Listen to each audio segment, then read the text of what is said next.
So 70.3 is about the strange, sometimes awful, sometimes incredible phenomenon of having a body in front of other people.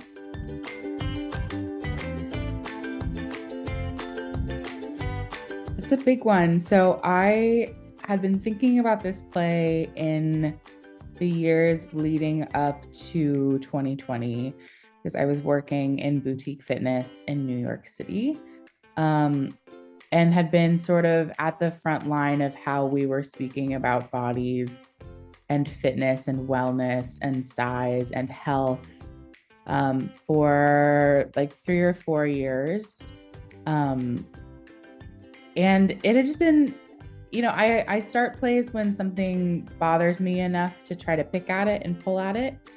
And the conversation about who had worth and who didn't have worth was a conversation that was really starting to bother me to the point of picking at it.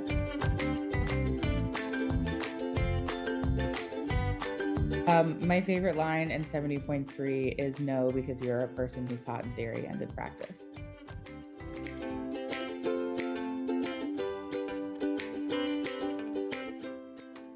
The big distractor for me was whether or not we were going to be able to gather again at all and see live performance of any kind, albeit concerts or theater. So that was honestly the biggest hurdle, was believing truly that there would be a place for theater in the what was next.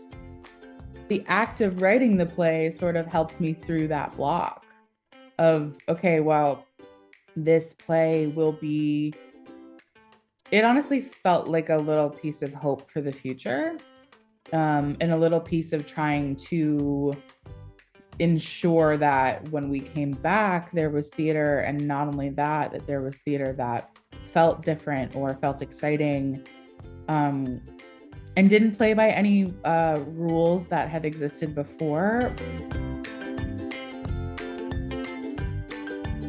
It's so interesting. I think with this play in particular, I sort of wrote some impossible stage directions and said, someone else will figure it out. Which is to say that the lead swims and bikes and runs on stage. Something that I love so much that, and I'm sure it comes down to like a lot of different design elements working together, is that when the character of Margot shows up on stage, she's always doing something sort of like low impact or like no impact. So you've got one character on stage who is swimming or biking and running alongside someone who's like floating in a pool raft, like holding a drink, or standing next to someone in a cycling class, but like Margot is holding a green juice and is in like matching Lululemon. So the contrast, I think, between those two characters is something that really excites me.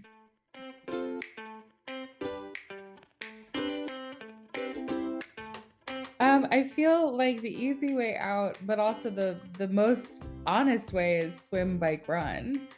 The play is separated into these 3 sections, and they all mean something sort of different to me.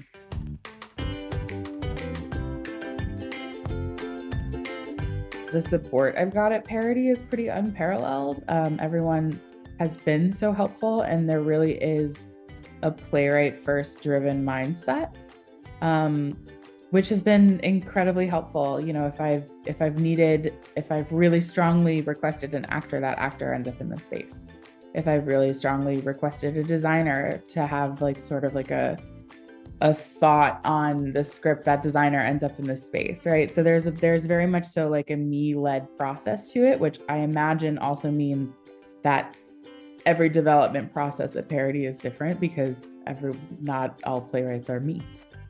So that's what's been really lovely.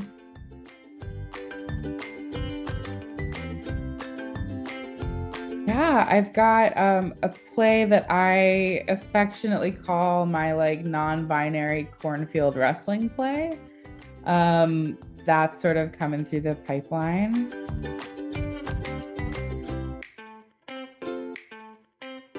I thought my answer was gonna be the time I had Milk Bar ice cream, and it was cornflake chocolate chip marshmallow that Milk Bar has.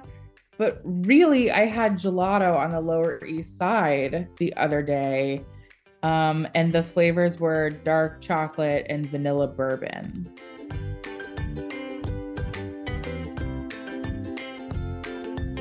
I mean, for people who know me, they know that I read tarot, and have for, God, almost 12 years. And part of that also for me in my practice of reading tarot is thinking about numerology and also thinking about, as of late, thinking about what it means to sort of neutralize not only the cards, but the numerology, right? So there's this whole perception that the number 13 is really unlucky, but that's really steeped sort of in more modern society, right? Whereas like 13 used to be associated with a lot of like divine feminine, or the 13th card in the deck is death card, right? And so now I'm thinking about 7, which I have always also thought about as being sort of a token of luckiness or of prosperity. And if I try to throw that through a more neutral lens, I think it becomes more about, not being afraid to take the gifts that the world hands you, perhaps as a little bit of an antidote to imposter syndrome, which is also something I'm thinking a lot about, not only lately, but sort of all the time, and not even just about myself, right? So I think 7 is like looking at good fortune and comma, knowing that good fortune is meant for you and taking it.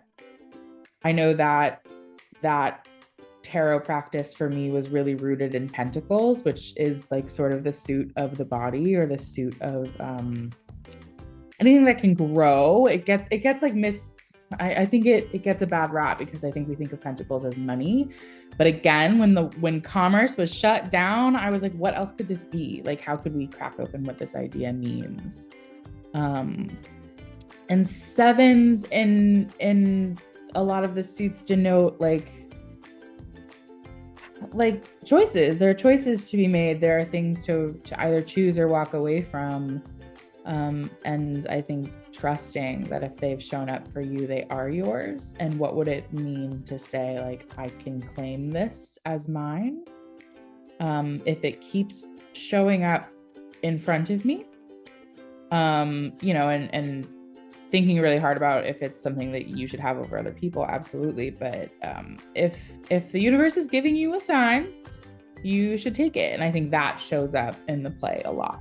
I think it shows up a lot as in terms of like, if someone is showing interest in you, you are more than welcome to follow that interest. If you are interested in something, you should make it happen, right? There's luck that appears for you, and then there's luck that you sort of generate on your own.